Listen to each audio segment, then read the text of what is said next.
शिक्षक आणि पदवीधर मतदारसंघासाठी आज मतदान पार पडतंय।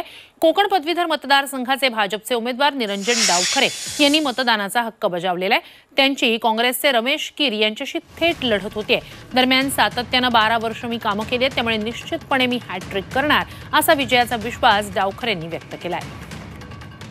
एक महत्त्वाची घडामोड म्हणावी लागेल। निरंजन डावखरे यांनी हॅट्रिकचा विश्वास व्यक्त केलेला आहे। मी कामं केलेली आहे, त्यामुळे कोकण पदवीधर मधून पुन्हा एकदा मीच निवडून येणार असा विश्वास ते व्यक्त करतात। त्यांनी आज मतदानाचा हक्क बजावलेला आहे। तर त्यांच्या विरोधात आहेत मवियाचे काँग्रेसचे रमेश कीर।